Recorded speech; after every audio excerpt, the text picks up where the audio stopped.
Karnataka news beat follow ಮಾಡಿ, subscribe ಮಾಡಿ. ರಾಸಲೀಲೆ ಪ್ರಕರಣದ ಆರೋಪಿ ಹಿರಿಯ ಐಪಿಎಸ್ ಅಧಿಕಾರಿ ಡಾಕ್ಟರ್ ಕೆ ರಾಮಚಂದ್ರ ರಾವ್ ಅವರ ಅಮಾನತು ಆದೇಶವನ್ನ ಈಗ ರಾಜ್ಯ ಸರ್ಕಾರ ಹಿಂಪಡ್ಕೊಂಡ್ಬಿಟ್ಟಿದೆ. ತಕ್ಷಣದಿಂದ ಜಾರಿಗೆ ಬರುವಂತೆ ಸೇವೆಗೆ ವಾಪಸ್ ಅವರನ್ನ ಸೇರಿಸಿಕೊಂಡಿದ್ದಾರೆ.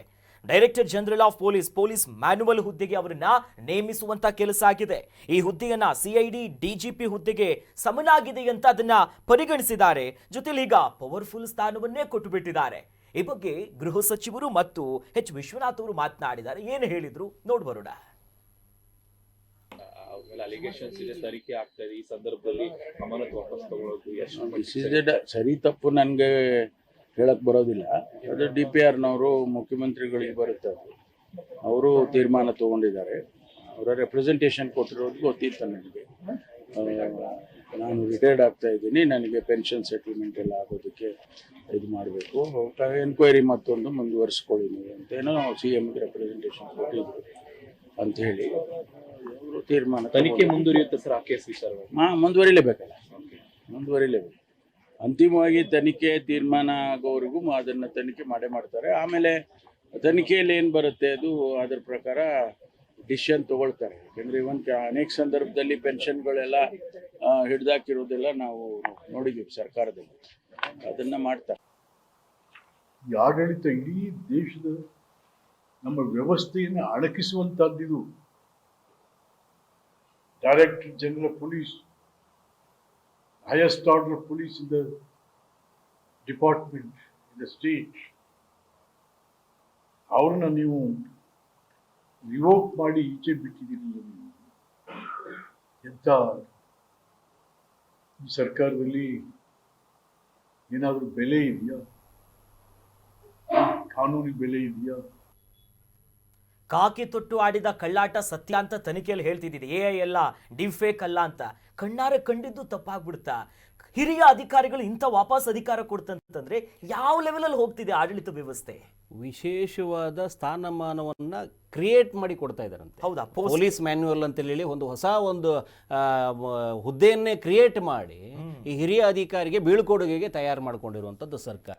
ಯಾವುದು ಇದು ಗ್ರಾಚಾರ ಬಂದಿರೋದು? ಇವಕ್ಕೆ ಏನಾಗಿದೆ, ಈಗಾಗಲೇ 25ರಲ್ಲಿ ಆ ರನ್ಯಾರಾವ್ ಮಲಮಗಳು ಪ್ರಕರಣದಲ್ಲಿ ಇವರು ಚಿನ್ನ ಕಳ್ಳ ಸಾಗಾಣಿಕೆ ಅನ್ನುವಂಥ ನಿಟ್ಟಲ್ಲಿ ಒಂದಷ್ಟು ಪ್ರಕರಣಗಳು ಮೈಮೇಲೆ ಹಾಕೊಂಡ್ರು. ಆಮೇಲೆ ಕ್ಲೀನ್ ಚಿಟ್ ಸಿಕ್ತು, ಅದು ಯಾವುದೋ ಅದು ರೂಪದ ಮುಗಿದೋಯ್ತು. ಈಗ ಮೊನ್ನೆ ಈ ತಿಂಗಳಲ್ಲಿ ಅವ್ರು 31ನೇ ತಾರೀಕು ಬಿಡುಗಡೆ ಅಂದರೆ ನಿವೃತ್ತಿ ಆಗ್ತಾ ಇದ್ದಾರಂತೆ. ನಿವೃತ್ತಿ ಹೊಂದೋ ಸಂದರ್ಭದಲ್ಲಿ ಅವರಿಗೆ ಕಾನೂನು ತೊಡಕುಗಳು ಎದುರಾಗಬಾರ್ದು ಅನ್ನೋ ಉದ್ದೇಶಕ್ಕೆ ಅವಕಾಶ ಮಾಡಿಕೊಟ್ಟೆ ಅನ್ನುವಂಥ ಮಾತುಗಳನ್ನ ಇವ್ರು ಆಡ್ತಾ ಇರುವಂಥದ್ದು. ಮಾರ್ಮಿಕವಾಗಿ ಅವ್ರು ಅದನ್ನೇ ಹೇಳ್ತಾ ಇರೋದು. ಇವರು ಈ ತಿಂಗಳಲ್ಲಿ ಬಿಡುಗಡೆ ಅಂದರೆ ನಿವೃತ್ತಿ ಆಗ್ತಾ ಇದ್ದಾರೆ, ಅವರಿಗೆ ತೊಡಕುಗಳಾಗತ್ತೆ, ಒಂದು ಪೆನ್ಷನ್ ಇನ್ನೊಂದು ಮತ್ತೊಂದಕ್ಕೆ ತೊಂದರೆ ಆಗುತ್ತೆ ಅನ್ನೋದಕ್ಕೋಸ್ಕರ ನಾವು ಮಾಡಿಕೊಡ್ತಾ ಇದೀವಿ ಅಂತ. ಕಳೆದ ತಿಂಗಳು ಅಂದರೆ ಏಪ್ರಿಲ್ 27ನೇ ತಾರೀಕಿಗೆ ಅವ್ರನ್ನ ಹೋಗಿ ಭೇಟಿಯಾಗಿದ್ದಾರೆ. ಪರಮೇಶ್ವರನ ಗೊಟ್ಟಾಗಿ ಹೋಗಿ ಭೇಟಿಯಾಗ್ಬಿಟ್ಟು ಬಂದಿದ್ದಾರೆ. ಈಗ ಅವರು CM ಮೇಲೆ ಹಾಕ್ತಾ ಇದ್ದಾರೆ. 27ಕ್ಕೆ ಇವ್ರನ್ನ ಭೇಟಿಯಾಗಿದ್ದಾರೆ. CM ಯಾವ 31ಕ್ಕೆ ನಿವೃತ್ತಿ ಆದ್ರೂ ಕೂಡ ಅವ್ರು ಮಾಡ್ಕೊಂಡಿರೋದು ಅಂದ್ರೆ ಅವ್ರ ಮೇಲೆ ಆರೋಪ ಬಂದಿರೋದೇನು ಸಣ್ಣದ?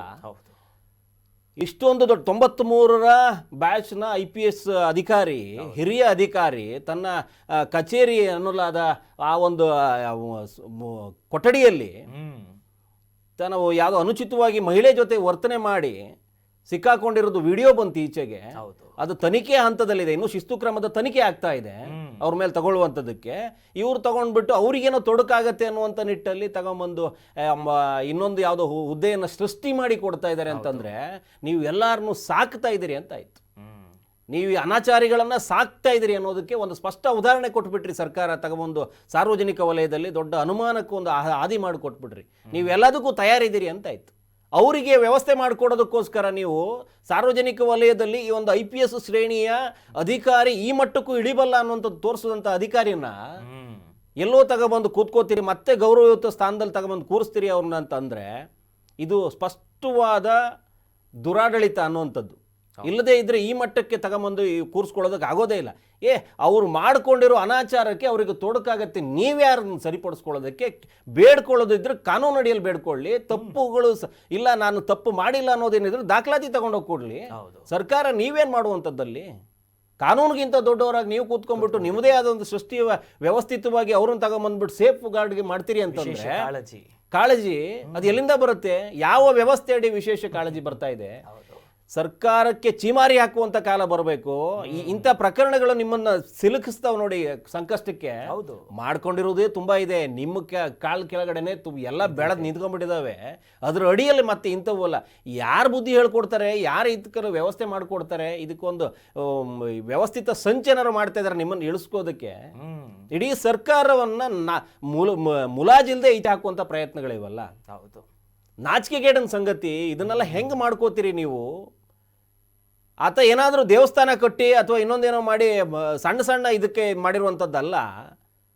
ವಿಶೇಷ ಶ್ರೇಣಿಯ ಅಧಿಕಾರಿ ಅಷ್ಟೊಂದು ಅಸಭ್ಯವಾಗಿ ನಡ್ಕೊಂಡಿದ್ದಾರೆ, ಅನುಚಿತವಾಗಿ ವರ್ತಿಸಿದ್ದಾರೆ ಮಹಿಳಾ ವಿಚಾರದಲ್ಲಿ ಅಂತ ಅಂದಾಗ ಅವ್ರ ಆರೋಪ ಸಾಬೀತಾಗತ್ತೋ ಇಲ್ಲೋ ಅದು ಕೋರ್ಟ್ ನೋಡ್ಕೊಳ್ಳುತ್ತೆ.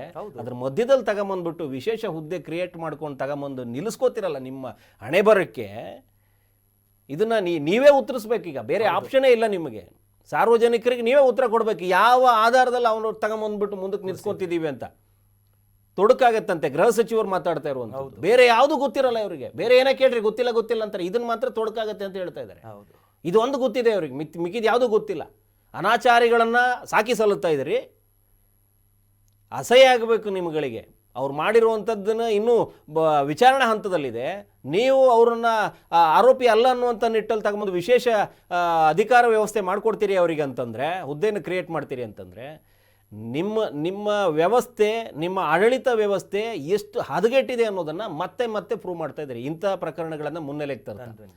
ಅವ್ರಿಗೆ ಏನು ಬೇಕು ಅಂದರೆ ನಮ್ಮ ವ್ಯವಸ್ಥೆ ಅಡಿ ಕಾನೂನು ಇನ್ನೂ ಹದಗೆಟ್ಟಿಲ್ಲ ಅನ್ನೋದು ತೋರಿಸೋದಕ್ಕಿದ್ರೆ ಸರ್ಕಾರದ ಅಡಿಯಲ್ಲಿ ಅವ್ರಿಗೆ ಏನೇನು ಬೇಕು ಕಾನೂನಿಗೆ ಅವರ ವಿರುದ್ಧವಾಗಿ ಏನಾದರೂ ಇದ್ದರೆ ಸಲ್ಲಿಸ್ಬೇಕು. ನೀವು ಅವ್ರಿಗೆ ವಿಶೇಷ ವ್ಯವಸ್ಥೆ ಕಲ್ಪಿಸ್ಕೊಡೋದಲ್ಲ.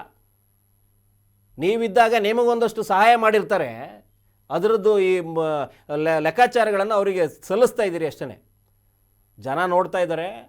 ನಿಮ್ಮ ಅಸಹ್ಯಗಳನ್ನೆಲ್ಲ ಲೆಕ್ಕ ಹಾಕ್ತಾರೆ. ಚುನಾವಣೆಗಳು ಬಂದಿತ್ತು, ಹುಷಾರು. ಯಾರನ್ನೋ ಸೇಫ್ ಗಾರ್ಡ್ ಮಾಡೋಕೆ ಹೋಗಿ ನೀವು ಸೈಡ್ ಲೈನ್ ಆಗ್ತೀರಾ. ಇದಕ್ಕೆಲ್ಲ ದಾರಿ ಮಾಡ್ಕೊಳ್ತಾ ಇರೋದು ನೀವೇನೆ. ಈ ದಾರಿಯಲ್ಲಿ ಮುಳ್ಳುಗಳನ್ನ ನೀವೇ ಹಾಕೋತಾ ಇದ್ದೀರಿ. ಇದು ಒಂದು ಬೇಕಾಗದಿರುವ ಪ್ರಕರಣ ನಿಮಗೆ. ಈಗಾಗಲೇ ಸಂಕಷ್ಟದಲ್ಲಿದೆ ಸರ್ಕಾರ.